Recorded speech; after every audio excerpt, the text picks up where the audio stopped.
They called me their future burden. They lined up mediocre men for me to date, like scheduling appliance maintenance. That night, when my mother sighed, "Who will take care of you if you stay single forever?" a deep, calm voice answered from behind them. I already signed a lifetime commitment. The room froze. My parents' faces drained of color as they slowly turned around. 3 months of secret marriage, documented evidence of their charity fraud, and a meticulously planned revenge operation. Everything was about to collide in their pristine living room. The reckoning had begun, right on schedule. My name is Lauren Whitfield, and at 34, I'd become my family's favorite maintenance project. The irony wasn't lost on me. I spent my days at North Star Meridian calculating risk assessments for million-dollar portfolios. But in my parents' eyes, I was a depreciating asset requiring immediate intervention. Grandma's 90th birthday dinner should have been about her. Instead, it became another tribunal about my marital status.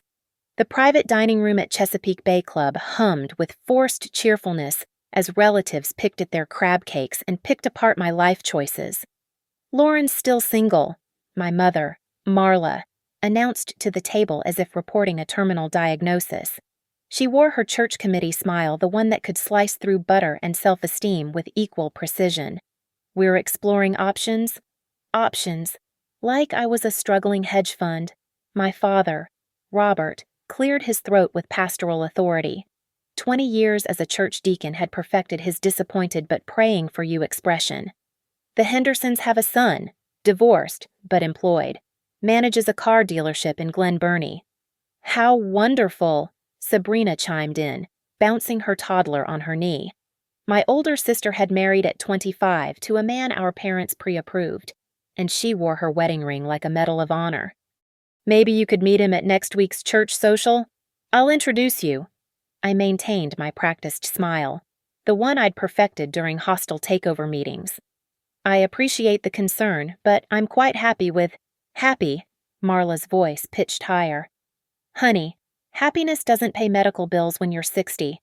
Happiness doesn't drive you to doctor appointments or hold your hand during surgery. That's what health insurance and Uber are for," I said quietly. The table went silent. Grandma, bless her, snorted into her champagne. Robert's jaw tightened. "This isn't a joke. Lauren, we won't always be here. Sabrina has her own family. Who's going to take care of you when you're old, when you're sick?" The question hung in the air like incense at Sunday service, heavy, suffocating, and supposedly for my own good. I have savings, investments, a retirement plan that could buy a small island. I set down my fork carefully. "I think I'll manage." "Money isn't family," Marla said, her voice cracking with rehearsed emotion. "You need someone who'll care about you, not just your bank account. Someone who'll notice if you don't answer your phone for 3 days. Like you noticed when I had pneumonia last year and didn't call for a week." Another silence. Sabrina quickly redirected, "The Morrison boy is also available. He's an accountant, very stable." They continued their auction of Baltimore's most mediocre bachelors while I dissected my rockfish.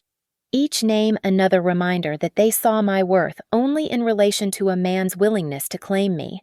The Harvard MBA on my wall meant less than a 2-carat ring on my finger. The apartment I'd bought myself in Federal Hill was temporary housing until a man provided a real home. "We've arranged several introductions for next month," Marla announced, pulling out her phone with its color-coded calendar. "Tuesday with the Hendersons, Thursday at the church mixer, and I've got you penciled in for the Rotary Club Gala, lots of eligible men there." "I have a conference in New York that week." "Cancel it." Robert's tone brooked no argument. "This is more important. You're not getting any younger, and frankly, neither are your options." The words landed like a spreadsheet with all red numbers. Around us, other families celebrated Grandma's milestone, but mine had turned it into an emergency shareholders meeting about my declining stock value. "Who will take care of you if you stay single?" Marla repeated, softer now, playing her final card, maternal worry, tinged with just enough disappointment to sting. I wanted to tell them, "God," How I wanted to pull out my phone and show them the photos from 3 months ago, the simple ceremony at Baltimore City Hall, the white gold band I kept in my apartment safe. But not yet. Not until I had everything in place. "I'll take care of myself," I said instead, raising my glass to Grandma, who winked at me over her oxygen cannula. Just like I always have. As we left the restaurant, my phone buzzed with a text. A single letter R. I smiled, genuinely this time. The maintenance schedule they'd planned for my life was about to undergo a complete system override. The maintenance schedule for my life began when I was 7. Sabrina got the piano lessons, the tutoring, the leadership camps. I got hand-me-downs and a savings bond for when you need help later. Even then, the family spreadsheet had us in different columns, Sabrina under investments, me under liabilities. By high school, the pattern had crystallized. Robert groomed Sabrina for visibility debate team captain, church youth leader, the daughter he introduced first at gatherings. I excelled at mathematics, risk analysis, probability theories skills that embarrassed him at church potlucks where other fathers bragged about their daughter's engagement prospects. "Lauren's our practical one," Marla would say, code for the one we'll need to manage. While Sabrina collected suitors like communion wafers, I collected scholarships, full ride to Johns Hopkins, internships at Morgan Stanley. My parents attended my graduation, but they threw a party when Sabrina got engaged. The real fracture came at 27. Marla had orchestrated what she called a chance meeting with David Brennan, son of their church's largest donor. 6 months of supervised courtship followed dinners where my parents did most of the talking, church events where David's hand on my back felt like a claim marker. When he proposed, it was in front of the entire congregation. The ring was ostentatious, the speech rehearsed, and everyone applauded before I'd even answered. That night, he presented me with a prenuptial agreement his family lawyer had drafted. I'd keep my premarital assets, but everything earned during marriage would be his. My future salary, my bonuses, my intellectual property. "It's standard," David assured me. "My family has wealth to protect. And I don't. You have a job. I have a legacy." I found the secret amendment on page 47, buried in subsections upon divorce. I'd owe him alimony based on my enhanced earning capacity from the lifestyle his family provided. I'd literally pay him for the privilege of having been married to him. When I refused to sign, the congregation turned arctic. Marla cried through 3 Sunday services. Robert accused me of sabotaging God's plan. Sabrina posted passive-aggressive Bible verses about stubborn hearts on Facebook. "You humiliated the Brennans." Marla sobbed at 2:30 at Wemmam, the night I returned the ring. "They've been members for 40 years. Do you know what people are saying? That I refused to sign myself into indentured servitude. That you're difficult, ungrateful. That we raised you wrong." The word "we" stung most. They hadn't raised me. They'd warehoused me until someone else could take delivery. For 7 years since, every family gathering followed the same script. Updates on my biological clock. Statistics about dying alone. Stories of women who'd waited too long and now spent holidays with cats instead of children. They never asked about my promotion to senior risk analyst. The algorithms I'd developed that saved North Star Meridian $12 million. The industry award I'd won. Those achievements existed in a parallel universe where my worth wasn't measured in my proximity to a wedding altar. Last Thanksgiving, Sabrina cornered me while washing dishes. "You know they've already planned your care rotation." "Right. When you're old and alone, I get Mondays and Wednesdays. They'll cover weekends." "We've discussed which nursing homes accept Medicaid. I'm 34, not 84. Planning ahead, since you won't?" She said it kindly, which made it worse. In their minds, I wasn't living. I was just pre-dying, slowly, expensively, and inconveniently alone. The PowerPoint presentation Marla emailed last month contained 47 slides. Marriage benefits for women over 30. Statistics about health outcomes. Actuarial tables. A color-coded comparison of married versus single women's net worth at 70. She'd highlighted the caregiving sections in yellow, annotated with "This could be you" in red caps lock. I'd built my own spreadsheet in response. Cost of therapy from a toxic marriage, lost wages from career sacrifices, statistical probability of divorce, financial impact of alimony, health implications of staying in an unhappy relationship. The numbers painted a different picture, one where being alone was the lower risk investment. But you couldn't calculate the cost of being seen as a burden by the people who were supposed to love you unconditionally. There was no formula for the compound interest on disappointment, no algorithm for the depreciation of family bonds. Opening my apartment safe that night, I held the platinum band up to the light. 3 months of wearing it in secret, of being someone's chosen partner rather than anyone's obligation. The inscription caught the lamplight, "Equal partners by choice." My phone buzzed with another text from R. "Reviewed the files you sent. Your parents' charity has interesting accounting. Want to discuss over dinner." I typed back, "They're planning another intervention Sunday. Might be perfect timing. I'll bring the receipts." Literally. For years, I'd been excellent at protecting others from risk while absorbing all of it myself. But the numbers were about to balance. The audit of my family's love was complete, and they were about to discover they'd been cooking their books all along. The Baltimore City Hall ceremony happened on a Tuesday at 11:15 a.m. between my risk assessment meeting and Rowan's harbor inspection. No white dress, no processional music, just 2 witnesses from the clerk's office and a promise that meant everything precisely because it meant nothing to anyone else. I'd met Rowan Hale 18 months earlier at a North Star Meridian conference on maritime infrastructure investment. He was presenting on sustainable port development, using calculus to explain tidal impact on concrete degradation. While other attendees checked their phones, I was recalculating his equations in my head, finding a small error in his wave force assumptions. "Your math is off," I'd told him during the break. "Line 17, you forgot to account for seasonal variance." Instead of defensiveness, he'd grinned. "Show me." 6 hours later, we were still at the hotel bar, covering napkins with equations and discussing everything from Fibonacci sequences and shell formations to the statistical probability of finding someone who understood your specific frequency of weird. He was 36, divorced 5 years prior from someone who'd wanted him to choose between her and his underwater engineering projects. She said I loved bridges more than her. He'd admitted over his 3rd whiskey. She wasn't entirely wrong, but bridges don't ask you to be someone else to love them back. We'd kept it quiet by mutual agreement. His company, Harbor Vantage, was negotiating a joint venture with North Star Meridian for the city's new marina project. My family's tendency to sabotage anything that made me happy was well documented. Privacy became our luxury. Authenticity, our rebellion.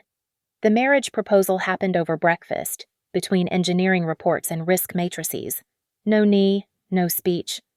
Just Rowan looking up from his laptop. "The insurance benefits would be better if we filed jointly. Also, I love you. Also, there's a tax advantage." "The romance is killing me," I'd deadpanned. "I could add a PowerPoint presentation if that helps. Maybe some charts about projected happiness returns." I'd thrown a bagel at him, then said yes. We'd decided on 3 months of secrecy to let the harbor marina deal close without interference. But after Grandma's birthday dinner, after the 47th attempt to auction me off like distressed real estate, I'd called Rowan from my car. "I want to destroy them," I'd said, surprising myself with the venom in my voice. "Legally, I assume, unfortunately. Then let's run the numbers." The plan we'd developed was elegant in its simplicity. My family had given me years of expertise in risk assessment. Time to show them what happened when you became the risk I was assessing. Phase 1 documentation. Every slight, every insult, every attempt at control, captured in text messages and emails they'd carelessly sent, assuming I'd never fight back. Marla's group chat messages about my deteriorating market value. Robert's email to David Brennan apologizing for my difficult nature and suggesting another attempt might work with proper pressure. Phase 2. Investigation.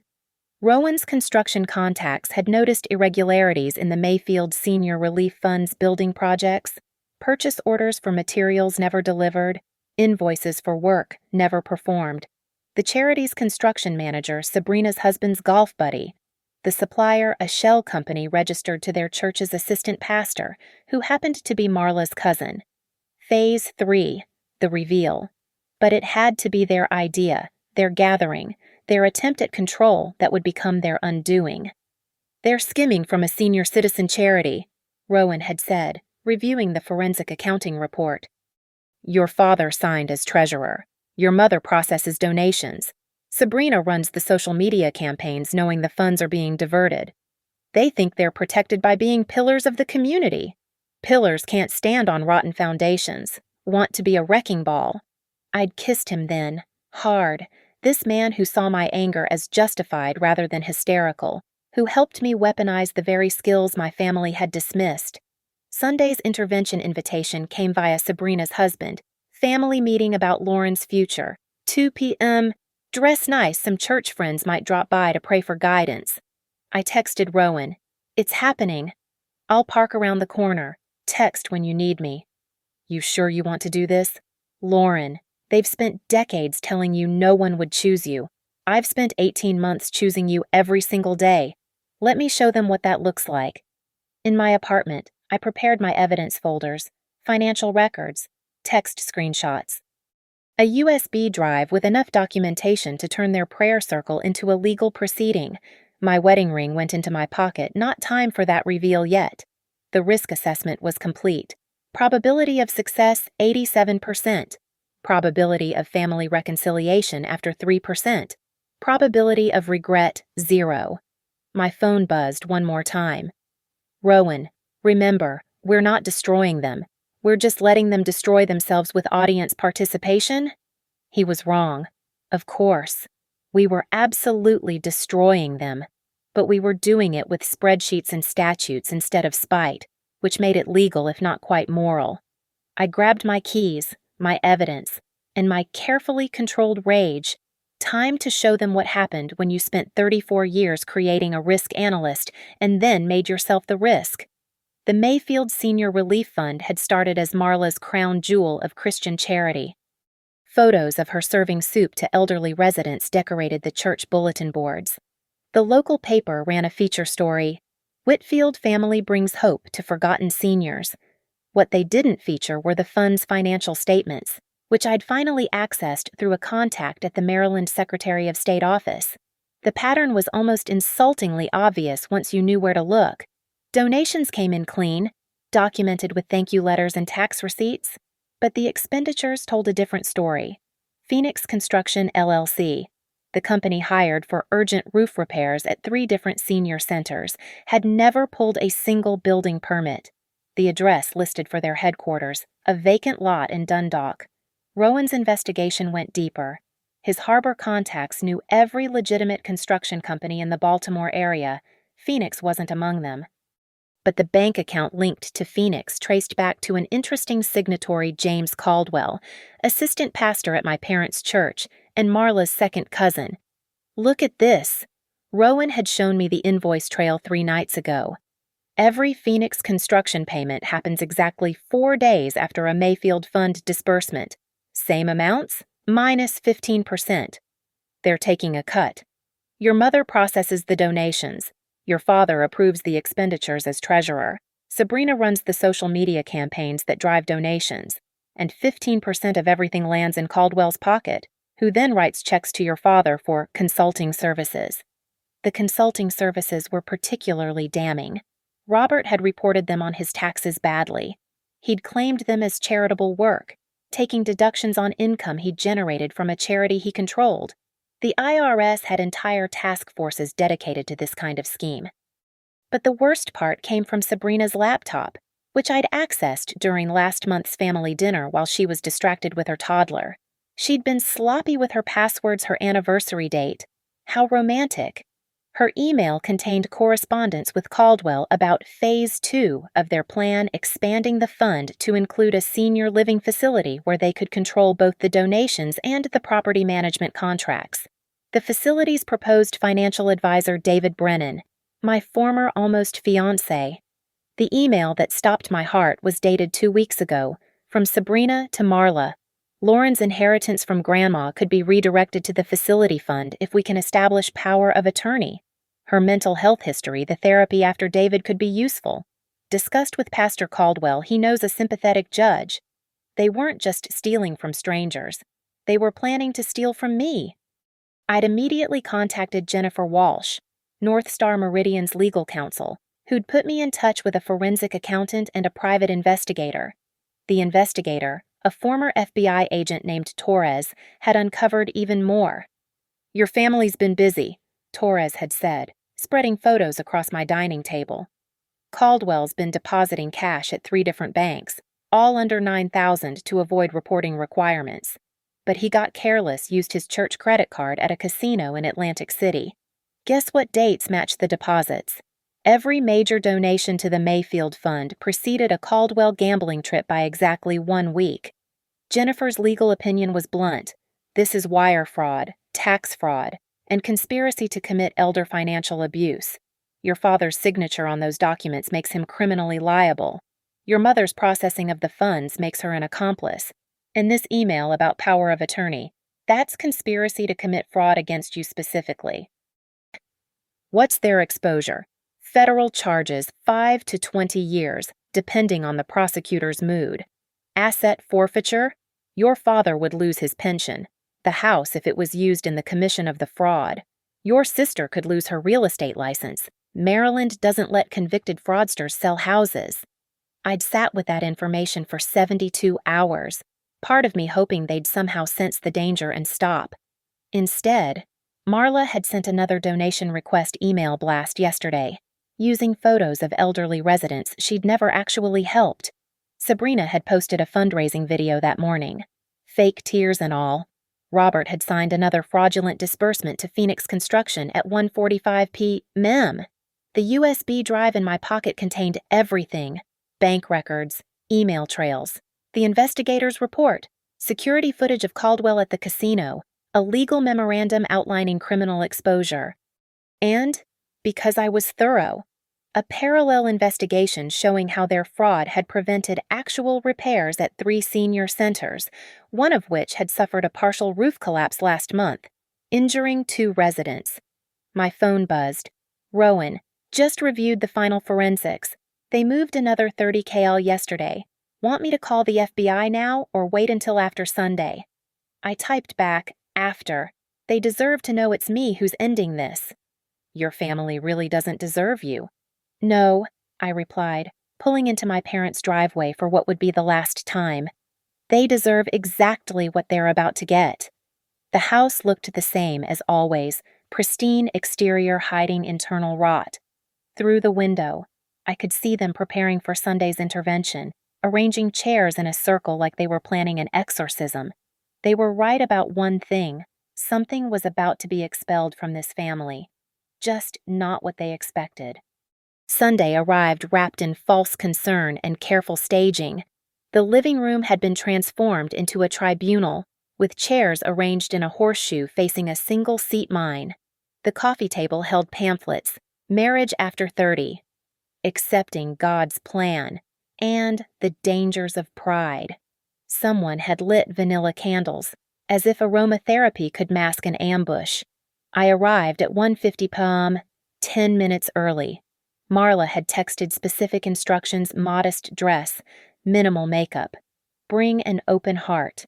I wore my best boardroom suit instead, the charcoal one that cost more than their monthly mortgage. If they wanted submission, they'd get a hostile takeover. The attendance list read like a Presbyterian intervention roster.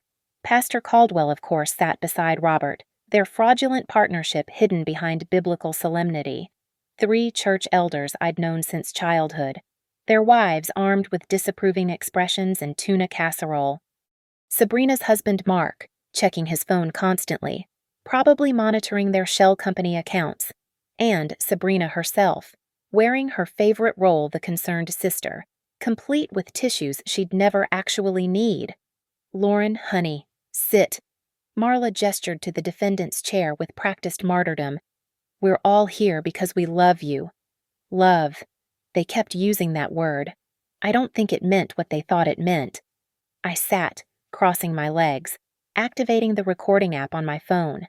Maryland was a two-party consent state, but this was my parents' home where I'd been invited. Legal gray area, but I'd take it. Pastor Caldwell opened with prayer, asking God to soften stubborn hearts and open blind eyes to wisdom. I wondered if God accepted fraudulent donations or if those bounced at heaven's gates. "Lauren," Robert began, his deacon voice in full effect, "you're 34 years old. The statistics for marriage after 35 decline by 47%. I finished. I know. I analyze statistics for a living. Then you understand our concern, Marla interjected. We've found several suitable men willing to overlook your situation, my situation, your age, your career focus, your resistance to guidance. She pulled out a literal binder, labeled Lauren's Future in laminated letters. We've created a comprehensive plan. The binder contained profiles of 7 men, complete with financial statements, family histories, and horrifyingly compatibility ratings based on corrective potential. Translation, how likely they were to force me into submission.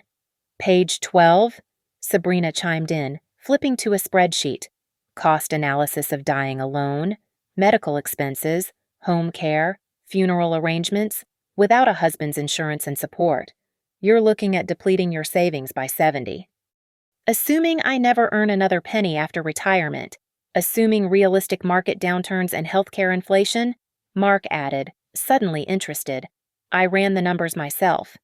The same man who couldn't figure out how to hide embezzlement properly was lecturing me on financial planning. Elder Henderson cleared his throat. Lauren, I've watched you grow up. You were such a sweet girl. But this independence has hardened you. Men want wives who submit, I suggested. Disappear. Pretend they can't do math when the prenup arrives. Silence. Marla's face flushed. That Brennan situation was unfortunate, Pastor Caldwell said smoothly. But David's willing to reconsider. His family understands you were overwhelmed by the terms. They're prepared to renegotiate.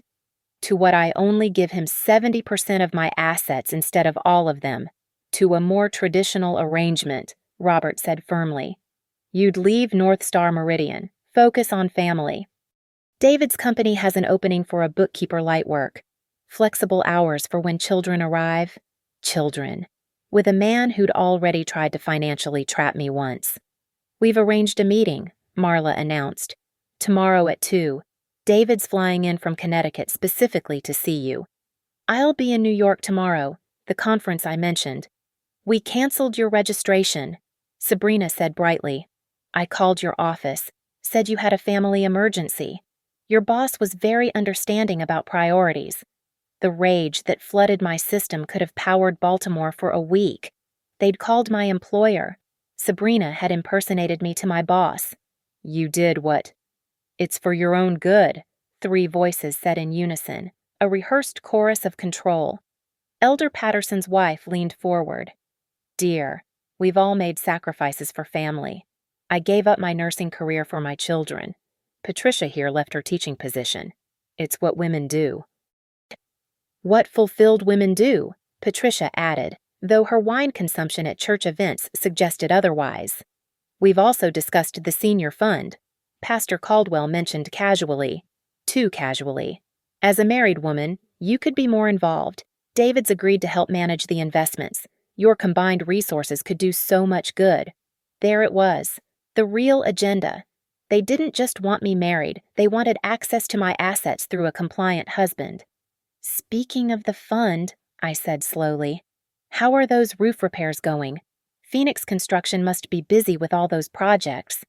The temperature shift was subtle but definite. Caldwell's smile flickered. Robert's hand tightened on his coffee mug. Going wonderfully, Marla said quickly. Such a blessing to those seniors. In fact, we're hoping you'll increase your monthly donation, as an example to others about generosity despite circumstances, despite being single, despite being worthless in their eyes. despite everything except my bank account. Who will take care of you if you stay single? Robert asked, playing his final card. When you're old, sick, alone, who will be there? The front door opened. I believe I already signed up for that responsibility. Rowan's voice carried from the foyer, deep and steady as a harbor anchor. Every head swiveled toward the doorway where he stood 6'2" of calculated calm in a navy suit I'd helped him pick for depositions. He held a leather portfolio in one hand and his phone in the other, the wedding band catching the afternoon light like a signal flare. The silence that followed could have been measured in geological time. Who? Marla started. Are you? Robert began. How did? Sabrina sputtered.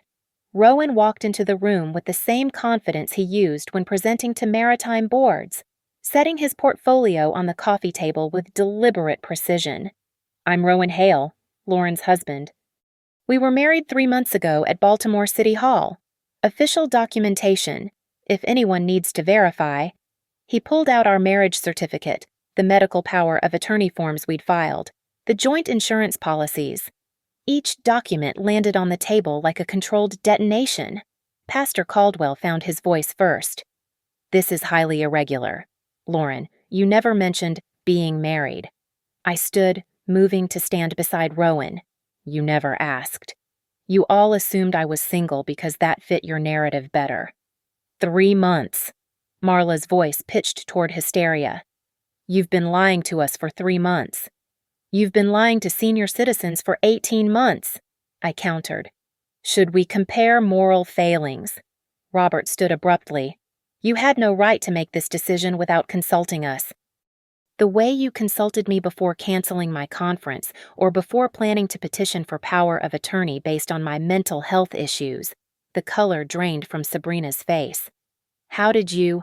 The same way I know about Phoenix Construction, the shell company, the casino trips, the 15% skim rate. I pulled out my phone. Should I continue, or would you prefer I let our legal counsel explain? Rowan pressed his phone screen. Jennifer Walsh's face appeared via video call, her expression professionally neutral. Good afternoon. I'm Jennifer Walsh, Chief Legal Counsel for North Star Meridian and acting representative for Mr. and Mrs. Hale in this matter. This is a family discussion, Pastor Caldwell interjected, standing quickly. We don't need— Actually, you do, Jennifer continued. We have documented evidence of systematic fraud involving the Mayfield Senior Relief Fund, wire fraud, tax evasion, and conspiracy to commit elder financial abuse. The FBI has been notified and is prepared to act unless certain conditions are met. I opened my portfolio, spreading the evidence across their carefully arranged pamphlets, bank statements, Phoenix Construction's non-existent permits, Caldwell's casino receipts, the email about stealing my inheritance. This is entrapment, Mark stammered, grabbing for the papers. You can't. Entrapment requires government coercion, Rowan said mildly. This is just accounting. Lauren's particularly good at it, as you'd know if you'd ever paid attention to her actual skills instead of her marital status. Elder Henderson stood to leave, but I blocked his path. Stay. You all participated in this intervention. You get to see how it ends. The conditions, Jennifer continued from the screen, are straightforward. Full restitution to the Mayfield Fund within 72 hours. Robert Whitfield's resignation as treasurer. Marla Whitfield's removal from donation processing. Sabrina Whitfield Meyer's termination from all fund-related activities. Pastor Caldwell's immediate resignation from his position. This is blackmail, Robert spat. It's a settlement offer, Jennifer corrected.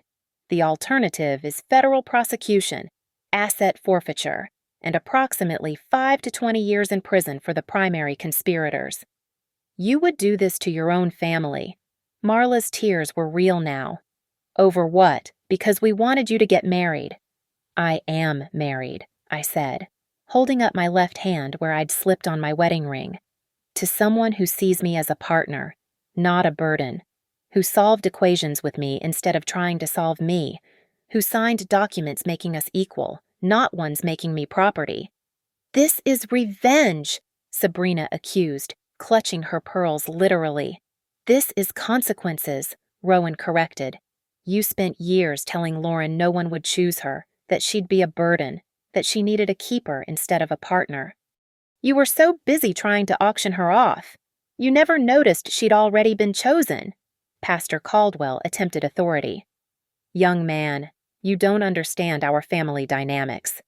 "I understand fraud," Rowan interrupted. "I understand you've been stealing from the elderly while lecturing Lauren about moral obligations. I understand you tried to manipulate her into marriage with David Brennan specifically to access her assets for your embezzlement scheme." "We wanted her taken care of," Robert insisted desperately. "No," I said quietly, the room falling silent. "You wanted me managed, controlled, silenced. You wanted my resources without my opinions, my money without my autonomy. You saw me as an investment portfolio you could raid, not a daughter worth protecting." Jennifer cleared her throat. "You have 72 hours to comply with the settlement terms. The signed agreement is in the portfolio. If you choose not to sign, federal agents will be at your door Monday morning at 8 a.m. The video call ended. The room felt airless. 20 years of manipulative love crystallizing into documented crime. "Who will take care of me?" I repeated Robert's question back to him. "Someone who chose to, not because I'm a burden to manage, but because I'm a person worth choosing. Every single day." Rowan picked up the portfolio, leaving only the settlement agreement on the table. "We'll see ourselves out. You have 72 hours. We made it to the foyer before the explosion came. "You ungrateful bitch." Robert's deacon composure shattered completely. "After everything we've done for you." I turned slowly, Rowan's hand steady on my back. "Everything you've done? Please, enumerate. I have spreadsheets." "We raised you," Marla shrieked, mascara creating abstract art down her cheeks. "Fed you, clothed you, kept a roof over your head. The legal minimum required to avoid child protective services.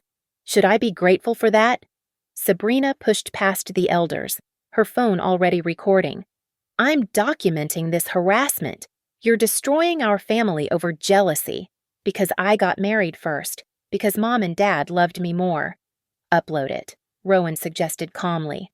"I'm sure the FBI would love additional evidence of conspiracy.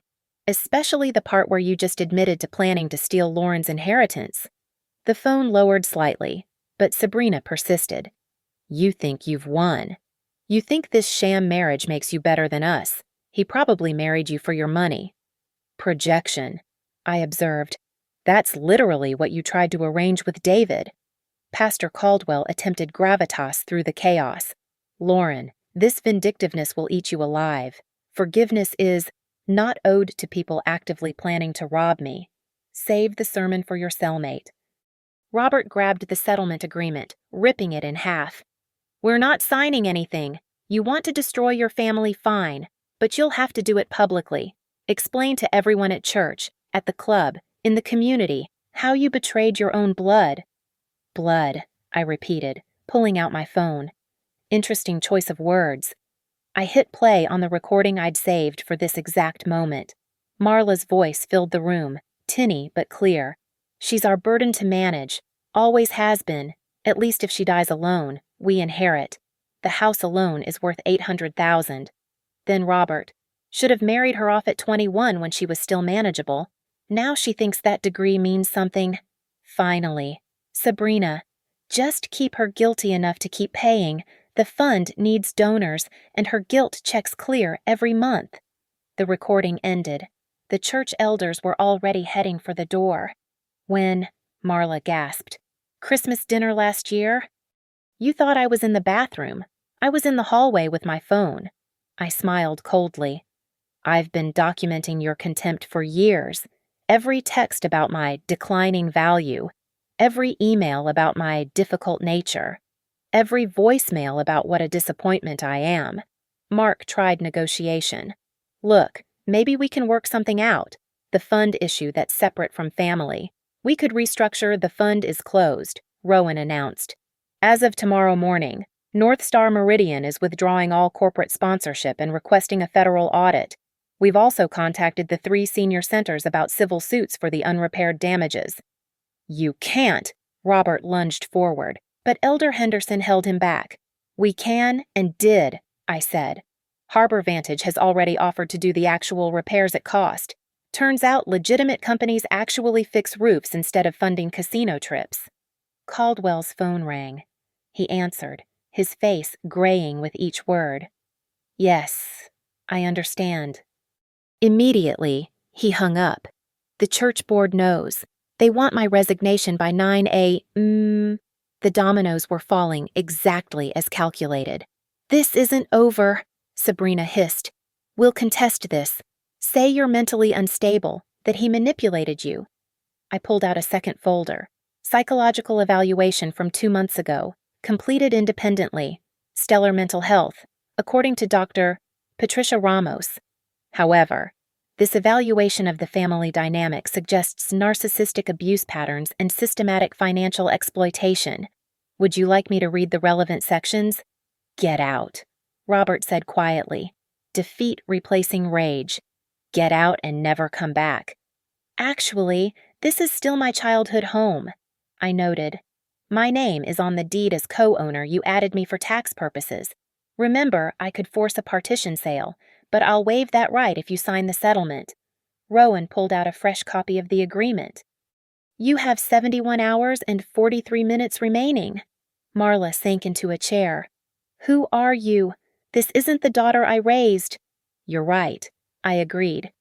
The daughter you raised would have let you steal her inheritance, destroy her career, and auction her to the highest bidder. That woman died the day you tried to sell me to David Brennan. I'm who survived. And I'm who chose her, Rowan added, his voice cutting through their self-pity. Not because she needed saving, but because she's brilliant, fierce, and worth more than your entire family could calculate even if you could do math properly. Pastor Caldwell made one last attempt. The community will know you stole from the elderly, I interrupted. Unless you sign, your choice private shame or public prosecution. I headed for the door, then paused. Oh, and the meeting with David tomorrow, I'll be handling that personally. He's being investigated for tax fraud in Connecticut. Turns out his family's wealth comes from similar schemes. I thought the FBI might appreciate the connection. The sound Marla made wasn't quite human. Sign the papers, I said, not looking back. Or don't. Either way, I'm done being your burden to bear. The papers arrived at my office at 9:17 a.m. on Tuesday, delivered by courier with the kind of urgency that suggested lawyers breathing down necks. Every signature was there. Robert's shaky scrawl, Marla's defeated loops, Sabrina's angry slashes, even Caldwell's resigned cursive. The settlement terms were simple and surgical. Full restitution, $247,000 returned to the Mayfield Fund within 72 hours. Immediate resignations from all positions. Written apologies to be published in the church bulletin and local paper. And the clause I'd insisted on no contact with me unless initiated by me first. By noon, the money had been wired. By 2 p.m., the resignations were official. By 4:30 p.m., Robert had called 3 times, each voicemail more desperate than the last. I deleted them unheard. Jennifer Walsh called as I was leaving work. The FBI has officially closed their investigation based on full restitution and cooperation. Your family won't face criminal charges, though they're now on a watch list for financial crimes. And the senior center's Harbor Vantage's crews start repairs tomorrow. Rowan's personally overseeing the structural assessments. That evening, I found Rowan at the harbor, reviewing blueprints on the hood of his truck. The sunset painted the water copper and gold, and for the first time in months, I could breathe without weight on my chest. They signed, I told him. I know. Your sister tried to call me. Wanted to know if I'd been duped by your manipulative nature. What did you say? That I fell in love with your manipulative nature the day you corrected my math in public? He pulled me closer. How are you feeling? Free, I said, surprised by the truth of it. Also, possibly orphaned. but mostly free. You were always orphaned. Now you're just not pretending otherwise. The call from Grandma came at 8:22 p.m. Her raspy laugh filled the speaker. Heard you finally showed them your teeth. Little shark. You knew. About the marriage, sweetheart. I've been your emergency contact at work for 3 months. They called when you updated it. About the fraud, Robert's an idiot who thinks everyone over 70 is senile. I've been documenting his visits where he tried to get me to change my will. Why didn't you say anything? You needed to fight this battle yourself, but I'm proud of you. And that young man of yours, he's a keeper. I kept him pretty well hidden. Love isn't meant to be hidden, Lauren, just protected until it's strong enough to defend itself. 3 days later, Elder Henderson's wife called. The entire church is talking. Most are appalled at your parents. Dear, not you. Several families are coming forward about pressure to donate to the fund. You may have saved more than just yourself. The final confrontation came 2 weeks later at Sabrina's son's birthday party. I hadn't planned to go, but the boy was innocent in all this. I brought a gift and stayed near the edges, watching my nephew play while his parents avoided me like I carried contagion. Marla approached as I was leaving. She looked older, diminished. Her perfect church lady facade cracked beyond repair. Was it worth it destroying us? I didn't destroy you. I just stopped letting you destroy me. We loved you. No, you loved the idea of me you could control. The real me, you called her a burden, a disappointment, a future problem to manage. Who will take care of you? She asked one more time, but quietly now, almost genuinely. I looked across the yard where Rowan was teaching my nephew to fold paper boats, patient and kind with a child whose parents had tried to ruin us. Someone who sees me as a person, not a problem to solve. Someone who chose me, not because I needed saving, but because I was worth choosing. I don't understand you, she admitted. I know, I said simply. You never did. And that's okay. I don't need you to understand me anymore. I just needed you to stop trying to sell me. I walked away then, toward Rowan, toward the life we'd built in secret and could now live in daylight. Behind me. I heard Marla crying, but I didn't turn back. Some bridges are meant to burn, especially when they were built on rotten foundations. At the car, Rowan asked. Any regrets? Just one, I admitted. I should have recorded Christmas dinner 3 years earlier. He laughed, pulling onto the highway toward home. What would you have done with 3 more years of evidence? Started my own senior relief fund, one with actual roof repairs. We could still do that.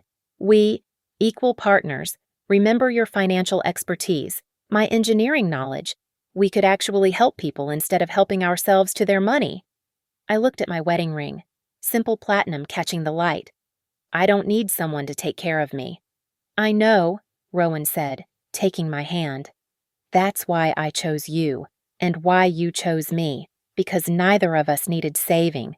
We just needed someone who'd stand beside us while we saved ourselves. The settlement money cleared the next day. Every penny returned to where it should have gone. The FBI closed their file. The church found a new assistant pastor. And somewhere in Annapolis, 3 senior centers got new roofs that didn't leak during summer storms. I never spoke to my parents again. Sabrina sends Christmas cards I don't open.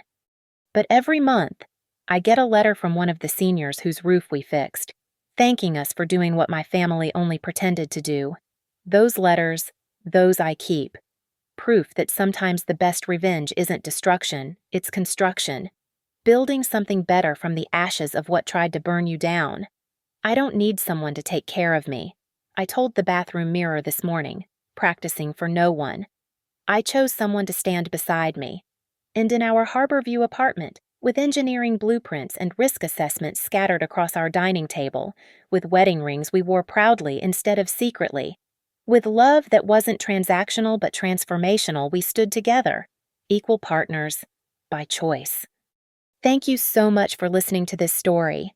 I'd love to know where you're listening from. Drop a comment and let's connect. If this story resonated with you, please subscribe to the channel and share your thoughts below. Your experiences and perspectives make these stories richer for everyone.